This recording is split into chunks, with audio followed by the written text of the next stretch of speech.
Well, a very good afternoon, everybody, and happy Tuesday. Thanks so much for joining us today for a webinar I know you'll find helpful and informative. My name is Sandy Elson, and on behalf of the travel professional community and travelprofessionalnews.com, I want to welcome all of you. I am very pleased to welcome as our host today, Outside Agents. Our speaker is Chad Burt. Chad is a serial entrepreneur with over 25 years of experience building businesses into huge successes. He's also one of the owners of OutsideAgents.com, America's premier host agency and five-time Magellan Award winner and CLIA Hall of Fame Award winner for innovation. Chad's topic today is the truth about entrepreneurship. Please remember that you are all muted during the webinar, but we welcome your questions. You can type in your questions at any time in the question area you see on the right-hand panel of your screen. When Chad is finished with his presentation, we'll take as many questions as we can. So I'm going to turn the microphone over to Chad now. Welcome, Chad. Thank you very much, Sandy. It's a pleasure to be here. I want to thank everybody for taking a little time out to join me today on this really important topic, entrepreneurship. I want to jump right into this with a very important quote from one of the world's most intrepid travelers, probably the most famous traveler in the history of mankind. A quote from this gentleman now. It's one small step for travel and one giant leap for travel agents. Obviously, that was loosely paraphrased from Neil Armstrong, but the bottom line is today we're going to be taking a small step as a travel agent and a giant leap into the future of your business by understanding the concept, the real concept of entrepreneurship. So let's jump right in. The first thing I want you to do, the most important thing I want you to realize is that you need to stop being a travel agent. You need to change your perspective. Okay, we're all travel agents. We're all studying hard. I don't care if you've been in the business for 20 years or 20 minutes. We have the travel agent thing. That's important to us, but we need to stop focusing on that as our first priority for just a minute. We need to change our perspective and really focus in on being an entrepreneur first. Okay, we're always going to be a travel agent. We're passionate about that. We're all very dedicated to our profession, but at the end of the day, you have to put on your entrepreneur face first. And today we're going to be talking a little bit about how and why we're going to do that. So how is an entrepreneur born? What the heck happens to us? Well, for me, it was fourth grade. Back when I was younger, calligraphy was still a thing, penmanship was still graded, and inkjet printers had not yet been conceived of.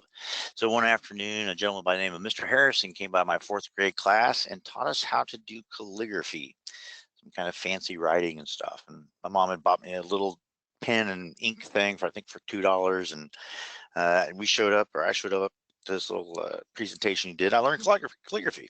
On the way home, I was riding down the hill from my elementary school, and every day I had to drive by the office my mom worked at, which was a travel agency. And as I was driving by, I recalled that Mr. Pollock, my mom's boss, had the worst handwriting I'd ever seen. He looked like a doctor went to school to learn how to write poorly. It was just terrible. So I swung in there. And I said, hey, Mr. Pollock, I have an idea, sir. And he said, yes, Chad. I said, your handwriting's terrible. And I just learned how to do calligraphy, and I can redo all the signs in your brochure room for 50 cents a short word or $1 a long word. And he started laughing like I haven't seen a grown-up laugh at a child in my entire life. Just laughing hysterically. So very dejectedly, brokenhearted, with a boo-boo lip, I turned around and started to slowly walk out that door, that walk of shame. And he comes jogging up behind me, pats me on the shoulder, still laughing. He says, no, stop. I've just never had somebody your age approach me like that. And sure enough, he handed me that job. I think my first word I wrote for him was chili or something like that. And after a while, I made some money. I went home with cash in my pocket in fourth grade. For Steve, it was a newspaper route. He started buying up newspaper routes, and next thing you know, him and his mom were out there in the station wagon delivering papers all times of day and night, making money the way they knew how. And that was out by hustling a buck and taking advantage of what they had at hand. They had a station wagon and time, so they went for it. Bottom line here is they started with what they had. Steve and Cheryl and myself, and heck, if you look at that image there to the right, that's where Outside Agents started some time ago. And let me just give you a little backstory there. There's just brochures and stuff we had in the office, and that fancy canvas bag you see there, that was a sample we got from an embroidery company that wanted to earn our business. So we put that all on a piece of dry erase board, and using Steve's fancy digital camera that had a 3.5-inch floppy drive in it for storage, we took a picture of it, and that became our homepage for a very, very brief period of time, but it was our homepage. Bottom line is we went with what we had. We were kind of shooting a little higher, or a little, pretending like we were a little bit bigger than we were, or trying to. But the bottom line is we were getting out there, starting with what we had. So before we get going any further, I want you guys just to, for a moment, consider how and why you got started on this entrepreneurial path. Was it a knee jerk? Was it an exciting moment? Was it a plan you've had your whole life, a dream, a moment, just the right combination of 2 glasses of Merlot on a weekend night? I'm not sure, but for each and every one of you, there was a reason. There was a motivator. There was something that caused you to get started, to take that next step. So how do you take that next step? Well, the first thing you need to do is kind of understand where you're standing right now. So let's just take a little look at entrepreneurship today. We have to understand what it is today. It's a little bit different, but many ways the old principles and values still apply. But today we have the gig economy. Pretty much half of us, have a side gig of some kind that we're doing. Most of us here today are probably doing this on the side or part-time. Some of you may be working towards full-time or already there, but we live in a gig economy world. We can get just about anything done from our smartphones, and that's something we have to consider as we look at ourselves as entrepreneurs. We also have social networks, and God bless their souls, influencers. Social networking, social influencing is a huge thing today, and it's something that we have to embrace as part of our entrepreneurial mindset. And then, of course, we have the omnipresent danger of the do-it-yourselfers, the people who believe that their smartphones truly are that smart and can do better at just about anything that an actual professional can. These are all things that can be overcome, but they're all important considerations as we look at our journey down the road to entrepreneurship.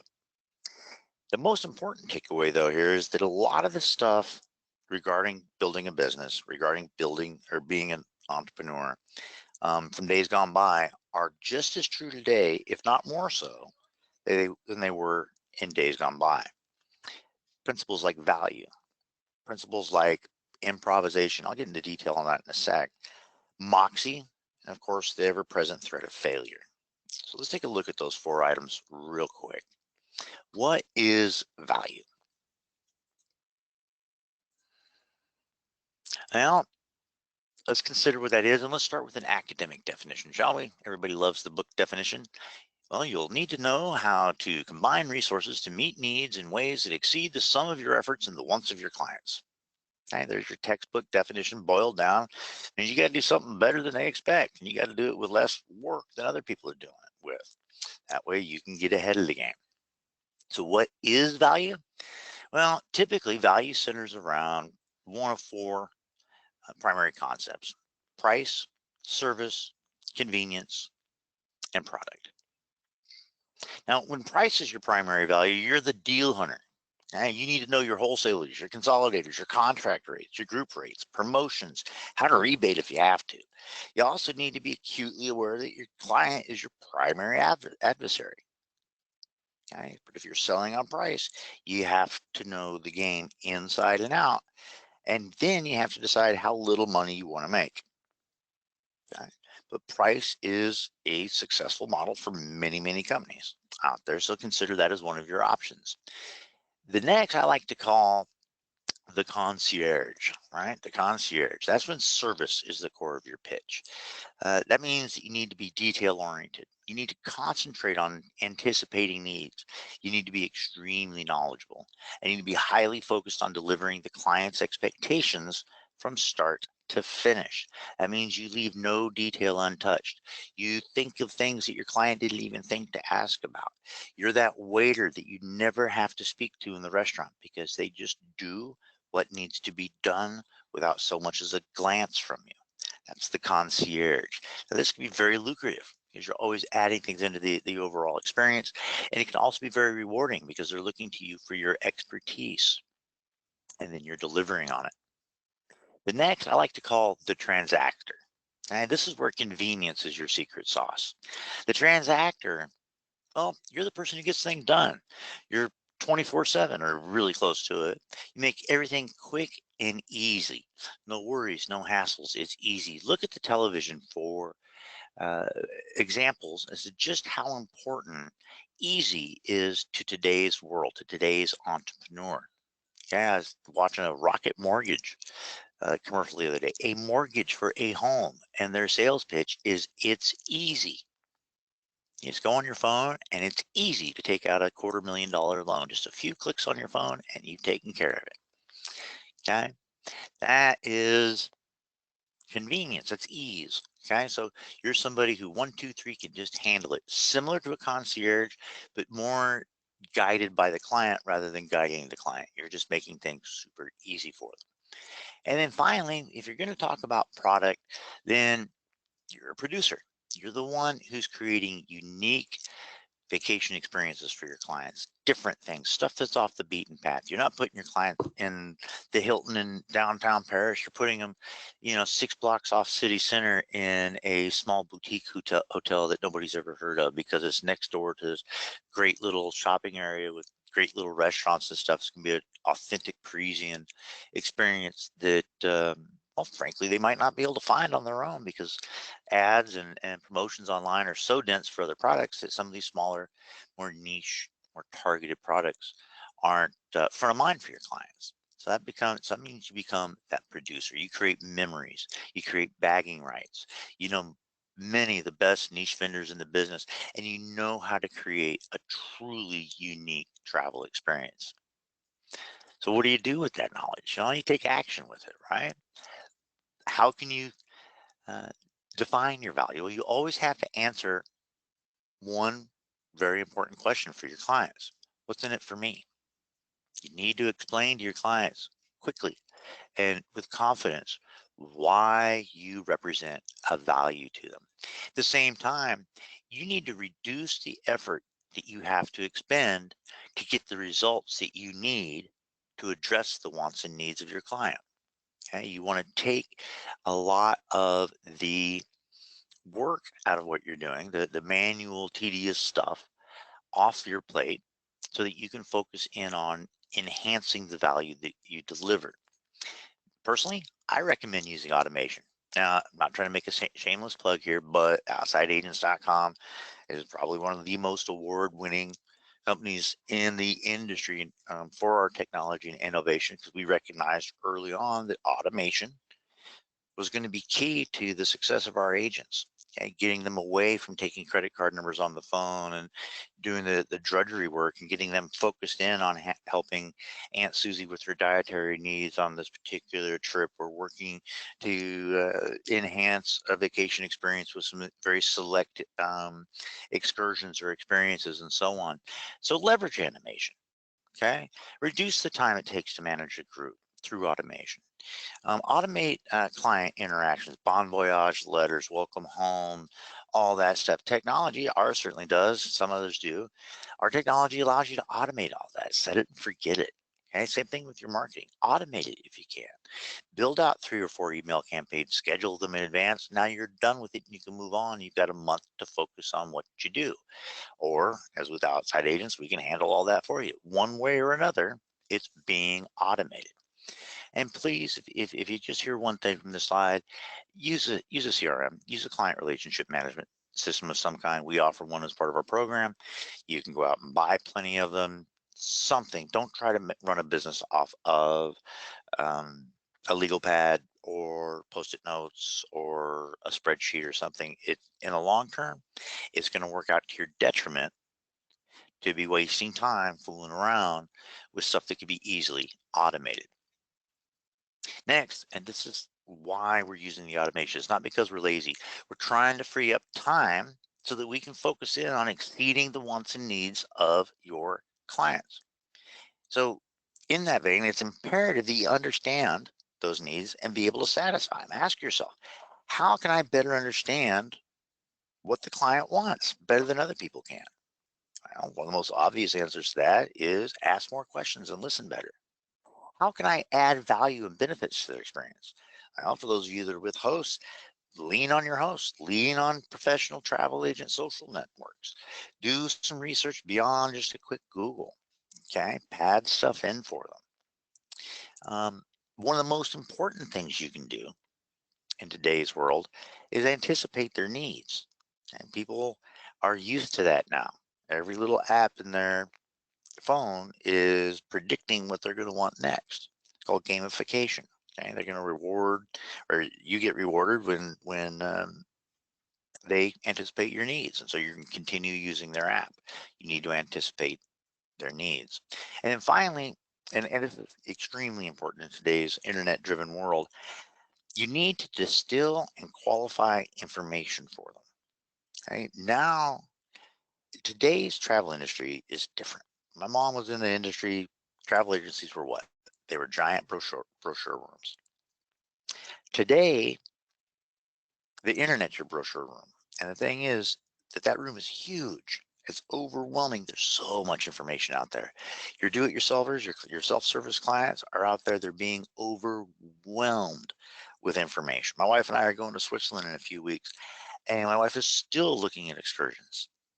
And because she's just being barraged by all these options, and we're just trying to distill it down. I'm doing my best, but obviously it's a little harder to work with your wife than with the client sometimes.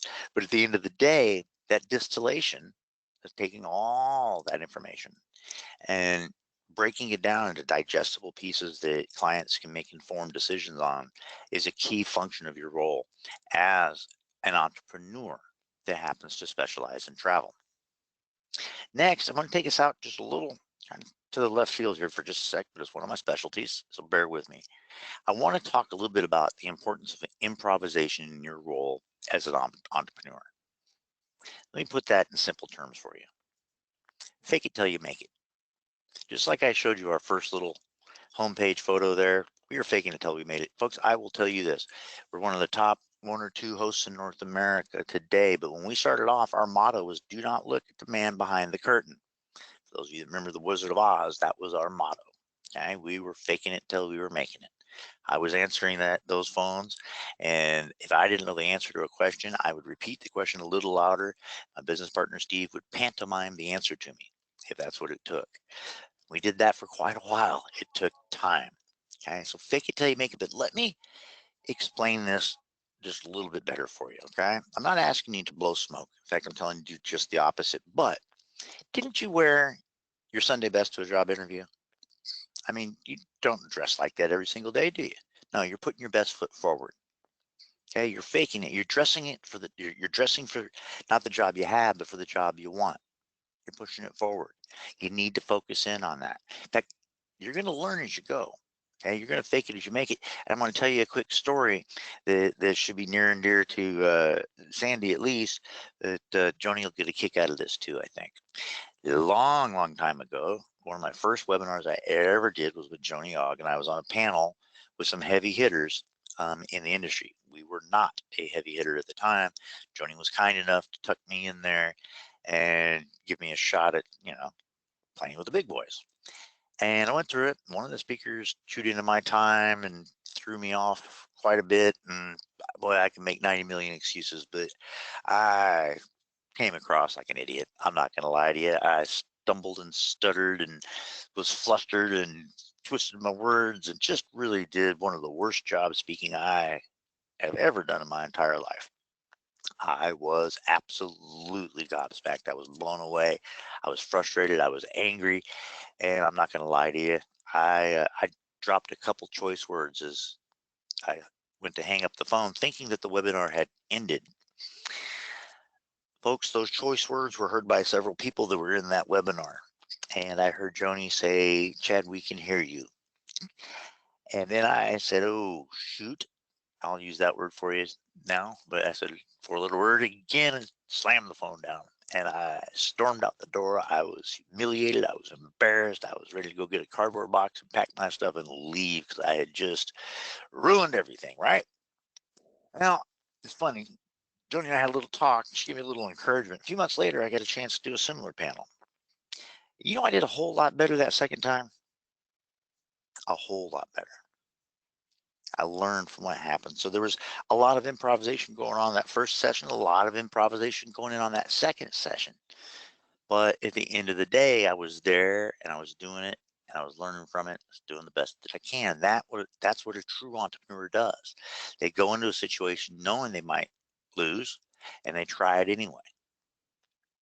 Now, let me kind of explain the same concept a different way. When we started off, we were not America's premier host agency. It was just our slogan, but we had a goal in mind. Okay, we wanted to be America's premier host agency, and we wanted to sound like we were something that somebody wanted to be a part of. And what person doesn't want to be part of something premier, right? So it just worked as a slogan. And over the years, we slowly became what we promised to be. So be prepared to wing it. Okay, get ready to wing it as you go. Education and immersion are key to this. Okay, you have to be educated. You have to be able to talk the talk before you ever get the chance to walk the walk. One of the first things you should do is get your image together. I'm going to talk about this more in just a minute, but make sure that you look like a professional. Wear your Sunday best to a job interview. Have your business cards and all that stuff in line. Have something in hand to make yourself look like you're a professional, look like you're ready to rock. Even if you've been doing this for 20 years, make sure that you've taken a look at your collateral materials recently, that you kind of ask yourself, can I brush this up, touch this up, make it look better, improve my image? Always, always, always be looking for that polish on your image, because it's that image that's going to perhaps give you that first shot at turning a stranger into a client. And then finally, when I say wing it, when I say fake it till you make it, I do not mean blow smoke. Under no circumstances should you blow smoke. People respect somebody who knows that they don't know something, but knows where to go find the answer. Okay, it's like going to a doctor. That doctor may not know, may not be a brain specialist, but he's still a doctor, and he's going to tell you that you're going to need to see a brain specialist for brain surgery. Okay, so at least you're talking to somebody who knows what they're talking about, and they know when it's better off to go do a little research, to go talk to a colleague, and all that kind of stuff. So don't blow smoke, but be ready to talk the talk. And the way you get ready to talk the talk is you have that image ready so you look good, and you have that education behind you so you sound good. So what do you do with this information? Well, number one, commit to your education every single week. Do not try to cram for finals. Don't do it. It doesn't work. We all know that. Every week, half an hour, 45 minutes, just like you guys are doing right now. You're taking a moment out of your day to listen to something that might help you build your business. You're being entrepreneurs. So take advantage of the training that your hosts and vendors and CLIA and IATAN, Facebook groups, and all these other organizations offer. But commit to spending a specific amount of time each and every week on your education. Make sure that you know what you're talking about and that you're at least able to talk the talk. And just a quick hint, track your progress. Okay, hold yourself accountable. Make sure that if you commit to half an hour a week, that you're putting in that half an hour a week. Give yourself a reward if you make it. Give yourself a punishment if you don't. You have to hold yourself accountable. Okay?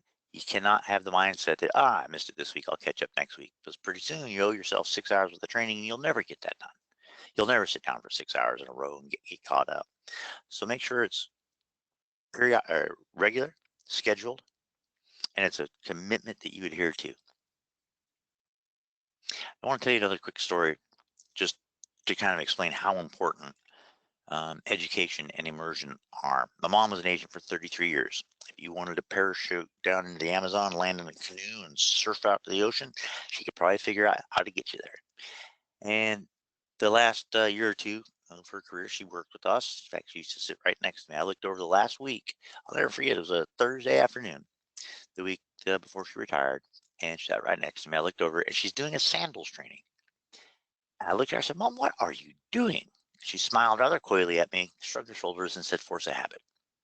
This was a 33-year veteran. She's always staying current. It was just a regular thing for her just to stay current.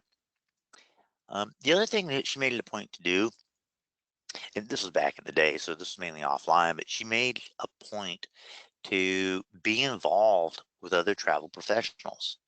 Got to know them, got to talk to them, got to spend a little time with them now and again, brushed elbows, so to speak. Nowadays, it's much easier with Facebook groups and all that, but go out there and join um, groups of your peers, fellow travel professionals that have an entrepreneurial mindset. Okay, because like minds tend to grow together. You're always going to hear stuff that, I call it water cooler talk, but that time is important when things get shared that may not be a structured lesson or anything like that, but they're still important because you're hearing what's going on in the industry. You're getting that vibe, you're getting that feeling. And then finally, on the topic of preparing to wing it, practice, practice a little bit. Sit down with a friend, somebody who's a little outspoken, somebody who will tell you if that shirt looks kind of funny on you. Okay, and practice on them. Even if you've been doing this for 20 years, practice your qualification now and again on somebody who's not an actual client. Get a little bit of feedback. There's always room to kind of polish up your presentation and your skills in that regard so that your business continues to grow and thrive in a modern world. And then finally, I mentioned a little bit about image here a little bit ago. Your image is critical to your success. However, you don't have to have it perfect the first time. You don't have to have it perfect the second time. You have to remember that that image is going to evolve over time. Just like when you keep on polishing something, it gets shinier and shinier, so will your image continue to improve over time. I like a couple of resources out there, in fact, many of them, but a couple of them really stand out. I use Fiverr all the time. For a few bucks, you can go on there and get anything done from coding to graphics to copywriting to um, everything in between, logos, everything. I went on there for a presentation one time and I needed 4 logos for something called chadstravelhut.com. And I spent like 10 bucks, I think it was. And in 24 hours, I had 4 logos, none of which I liked. They were all horrible. So I ordered another 4. One of them was tolerable, so I used that. So I was out 20 bucks and I got a logo that was a starting point for something I wanted. Okay, it was an experiment. That was the point of the presentation, was experimentation. So I had an opportunity for 20 bucks to go out there and get 8 different logos. Look, worst case scenario, I found 7 of them I did not like. And someday down the road, when I want to talk to a graphic artist about it, I could tell them, these are 7 I hate, and this is one that was okay. That's going to tell a graphic artist a world about what you're looking for, and it's going to save you a fortune. I also like Canva for building out banners and placards and social media images and so on. For the most part, it's free. Sometimes it might cost you $1 or 2 for an image, but again, it's very inexpensive and it's a great way to go play. Whether you're new, whether you're a year or 2 into your entrepreneurship here, or you're quite a ways down it, go back and experiment. For a few bucks, you can kind of stretch the boundaries a little bit and try some new stuff. Then use some of that stuff that you develop on your professional website. Please, folks, pretty please, don't try to build your own website unless you've got some skills and you are desirous of spending some time on it, maintaining it. Look, I've been building websites since the 90s. It used to be if you could build a website, you were a rock star. Nowadays, it's assumed that you know what Wix is. You can go out and build something that looks good. Content's king, and fresh content is the king of kings. So maintenance becomes a big focus for you. And in my mind, for somebody who's trying to build a business, while you have to have a professional website, it's a huge time suck that could be better served uh, by using third-party resources. For example, Outside Agents offers a highly customizable website with live booking engine, specialist contents, and all that stuff. Most hosts offer something. You can also go out and look at several online travel agency website options, many of them offered through your consortium. Okay, and then don't forget your social handles. And I know there's kind of a digital divide out there. There's some of us that really couldn't care about Facebook too much. I already caught up with my high school friends, and it's all good. And I've got the vast majority of people out there, probably 80% of Americans, who live and breathe on Facebook, or at least on there pretty regularly. So make sure you have your social media handles in place, and make sure that they're relevant and that they bespeak your image. Now, let's talk about something called Moxie. Moxie is a word a lot of us probably haven't heard since the 50s or 60s, but it's coming back. I saw it in a TV commercial the other day, and it's imperative that you walk with Moxie. What is Moxie? Well, vigor, courage, confidence, aggressiveness, assertiveness, lots of different synonyms for it. But at the end of the day, that energy, that confidence, your Moxie influences others. So do everything that you do with energy, assertiveness, and conviction. Okay, don't be a wallflower, be a rock star. Look, if I can just get you to get off the wall and into the middle of the room, attention will follow you. Okay? That's where this improvisation and preparation is going to come into play. And at the end of the day, if you behave like you own the room, you will pretty soon. Now, again, like with improvisation, preparation helps build your Moxie. So have your business cards on you at all times, make sure they look good, hand them out, come forward with them, put that professional image forward, and then be ready to describe your value proposition to anyone, anywhere, in any amount of time. Sometimes you'll have 5 seconds or 10 seconds. Hey, I'm the producer. I create unique products for you. Okay? Sometimes you might have 2 minutes where you can give a little elevator speech, but be ready to explain the value that you represent to anyone, anytime, anywhere. Practice it. Stand in front of a mirror. Grab that friend that you practice qualification with and practice with them just a little bit. See if it comes across and it makes sense to people. Now, for Moxie, you have to take some action. The number one thing you can do is prepare, practice those elevator speeches, have that professional image in place, and practice, practice, practice, practice. Practice your presentation. Practice explaining the value that you represent. Practice casual client qualification. Practice. The more times you say something and do something, generally speaking, the better you get at it.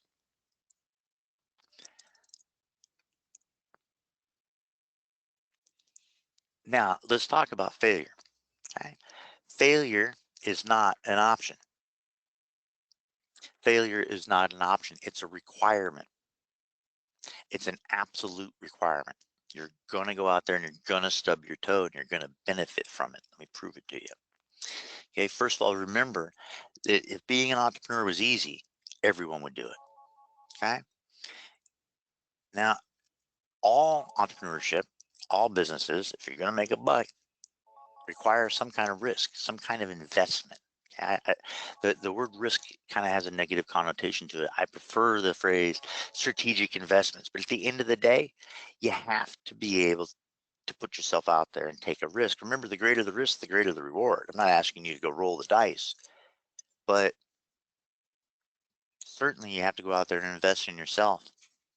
And when you notice the rewards outweigh the loss or the headaches, take action. Now, let me ask you this. 1 second.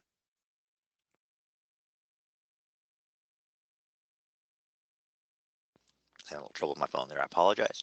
Now, I'm going to give you 3 examples here, and I want to know which of these risks you would take, and which one or combination of these risks would you take? Would you like to have a new client walk in your door, and in a 3-hour time span, you earn a $300 commission? Heck yeah, $100 an hour. I can do that all day long. How about a new client that wants a $100 hotel, and they're seeing if you can't beat it by $2 what they found on Expedia? You're going to make less than $10 on the transaction for an hour's worth of your investment. Or how about investing 4 hours of your time on a group proposal without a single sale, not one, not a dollar in your pocket. In fact, you're negative because you had to spend the gas to get there. But you got contact information for 36 known travelers out of the deal. Which one or ones would you take? Me, personally, I'd take all 3. Let me explain why. Well, the first one explains itself. $300 is $300, but more importantly, I'm probably going to cultivate that client just a little bit over time. I'm certainly going to make sure they become repeat clients. So I don't look at it like a $300 one-time profit. I look at it like a $300 ongoing revenue opportunity. They gave me money. That's proof positive that if I do my job right, I might be able to get their business even easier the second time. Now, the price shopping client, that's kind of a tough one right there. Okay, because I buying tire kickers and people that want to kill an hour of my time so they can save $1 to be a little challenging sometimes. But I always look at a new client who's shopping with me as an opportunity for future business. Maybe he's a business person, he needs a hotel, and he just saw my ad and called me. And I'm going to do such a good job on that hotel, he's going to call me again for his family vacation for him, his wife, and his 4 kids. So I look like that as an opportunity, but I look at it cautiously because they may call me again and see if I can beat a $79 rate on a hotel. If I become known as their discount, one-stop discount superstore for travel, that's not going to be a good business model for me as an entrepreneur. What about the 4 hours to get 36 contacts? Folks, I will do that all day, every day. I will pay you money for contact information on known travelers. I'll put them into my automated marketing system and I'll start marketing to them. I'll call them, I'll start cultivating relationships. I guarantee you over the course of a year, I'm going to turn 1, 2, 3, 4, 5 of those people into clients. So I'm always looking towards the future. Remember, I'm an entrepreneur. I'm building a business. I'm not just trying to make a few dollars on this one transaction. Okay, so I'm always going to look at the risks versus the potential rewards, and I'm going to take action when those rewards outweigh the risks. So what kind of actions can you take? Well, first thing you need to do is define what reward means to you. Okay, you need to understand what you're after. Remember, an entrepreneur is there to get something out of this, what they're doing, all this effort, all this investment. So is it dollars per hour? You got to set a certain number of dollars per hour that you're shooting for. Is it future sale potential? Is it just trying to avoid stress? You're just trying to make an easy buck without a whole lot of hassle. Is it job satisfaction? Is travel something that you love so much that you do it for free anyway? Or is providing an exceptional vacation experience to people and making money doing it at a certain rate of earnings what's important to you? Figure that out. Rank it. Write it down. Decide what you're trying to do. At the end of the day, if you don't know what your reward is, it's really hard to find it. So write these things down and remind yourself what you're actually after all the time. Then also define your risk tolerance. Okay, what can you afford to risk or invest? Okay, if you can't afford to invest anything, you shouldn't be an entrepreneur. You should not be an entrepreneur if you're afraid to lose anything at all. If you have nothing to invest, you have nothing to gain. So do you have some money? Is it $5 a week? Okay. 2 weeks you can get a box of business cards. No big deal. Is it $500 a week? Well, you can go to that next step. Is it $5 million a week? Well, if you got $5 million a week to spend on building your travel business, call me. I'll help you one-on-one. But no, seriously, you can call me anyway. But the point being, figure out what you have to invest. How much time is it? What else do you have to invest? Is it your social network, your peer groups? What else can you throw into this in the hope of building your business and really fulfilling your dream of being an entrepreneur in the travel industry? So the bottom line here, folks, the bottom line is that entrepreneurs take action. You are an entrepreneur first, so take action. Yes, I told you stop being a travel agent. I was being a little tongue in cheek. Stop being a travel agent first. Be an entrepreneur, a business owner first that happens to be a dang good travel agent. That way, you're going to build a business over time, something that's going to be valid, viable, thriving, vibrant over time. And it's not going to be a flash in the pan where you make a couple $100 and you're done. So you have to take action. Define and deliver your value to everyone. Remember that I talked about 4 things in this presentation. Value is the first thing you need to define and deliver. Next, polish up your improvisational skills. That way, when you get outside your comfort zone just a little bit, you can wing it just a bit. You can fake it till you make it. And then consider your moxie, okay? Your confidence, your assertiveness, your energy. Confidence, energy, and assertiveness are contagious. People pay attention to it. When you believe in what you're saying, people believe what you're saying. So be ready to get up off that wall, take center stage, and rock the house. And perhaps most importantly, remember that you must embrace failure. Failure is not an option. It's a requirement. You're going to stub your toe. You're going to skin your knee. And you're going to get up. You're going to dust yourself off. You're going to figure out what you did right or wrong. And you're going to try it again. But don't be afraid of failure. Don't be afraid of failure. That is imperative. So many agents, and I've worked with thousands of agents over the years, are waiting to get it just right because they don't want to mess this up. Well, get it really close to just right and then go do your best. Because if you wait until it's perfect, you'll never get started. I guarantee it. So again, value, improvisation, Moxie, and failure. And bottom line, you see these two goofballs on the side of your screen? The good-looking one's me. I'll let you guess which one that is. The other one's Steve, my business partner and cousin and my best friend. And I want you to remember this. We started off with our lunch money building outsideagents.com, and we made it.